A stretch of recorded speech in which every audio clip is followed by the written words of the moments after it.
šovakar arī uzzināsiet, kāds nelabais bīda tos latviešus, kuri grasās kāpt bobikos un iekarot plašās Krievijas āras. Kazahstānā mēs vairāk vai mazāk plānojam tā, ka mēs ņemam telpas un tāds normāls kempings aiziet tur visu to nedēļas divas.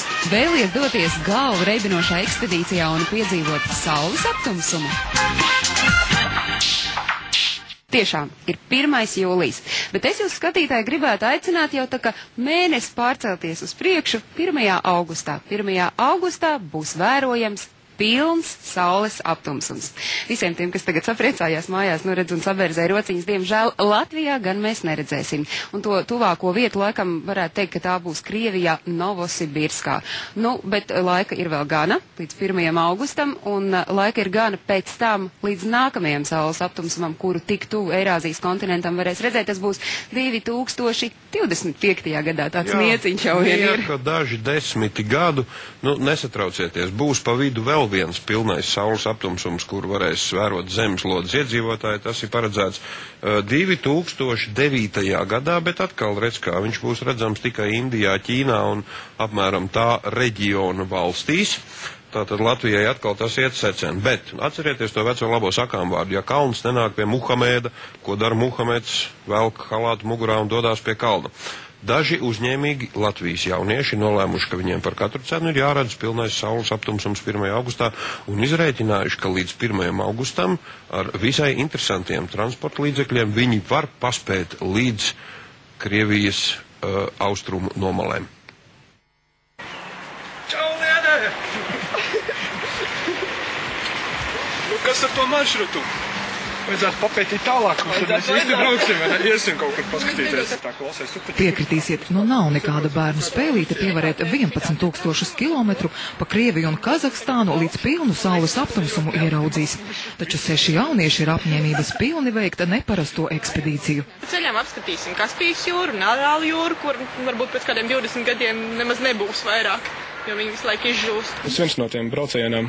Pieturas posmiem ir Baikonūra, kas kosmodroms, paceļās raķetes gaisā.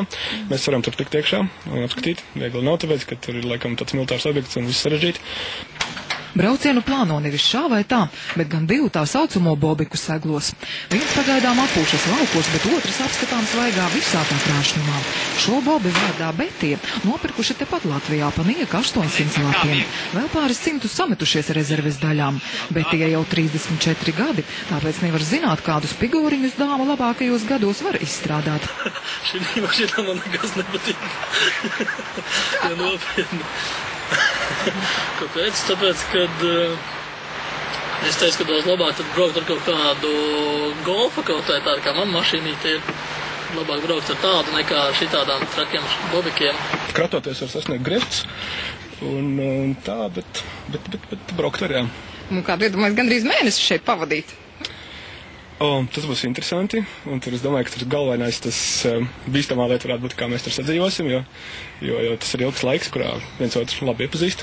Un kas tur ar nobraukt ar kaut kādu Mercedesu vai Toyota Jeepu?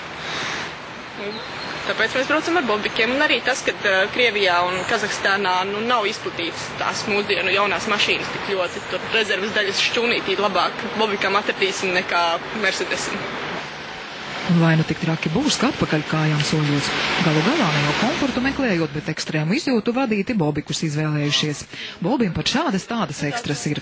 Noņem ādas jumtiņu un sanāk kabriolets. Kruīzu kontroli, bet parāda, kā viņi darbojās. Elektrādā apmēram tā kā rokas gāze, kad iekšpusē viņš negāzē un ārpusē viņš gāzē pilns, tad viņu tur izvilkt un nespiest uz pedāļu un vienkārši stūrēt pa šoseju. Par nakšņošanu mīkstos spēļos kādas 3 nedēļas gan būs jāaizmirst. Ja labi paveiksies, kādu nakti pārlaidīs pie attāliem paziņām Krievijā. Kazahstānā mēs vairāk vai mazāk plānojam tā, ka mēs ņemam telpas un tāds normāls kempings aiziet tur visu to nedēļas divas. Vēlot ne tikai arstas izjūtas, bet arī sveikiem un veseliem atgriezties mājās, Andris Pavlovskis, Skaidrīta Nitiša, Bežstabu. Mēs novēlam šiem drosmīgajiem braucējiem labu ceļavēju, veiksmi visos iespējamos veidos, un galvenais, lai tie cilvēki, ko viņi satiek savā ceļā, ir laipni un izpalīdzīgi. Un galvenais, lai bobiki neplīst. Tas ir savukārt tas, ko ja bobiks plīst Krievijas teritorijā, tad pareizi jau viņi teica, jebkurā garažiņā gan jau kā atrast kādu detaļu.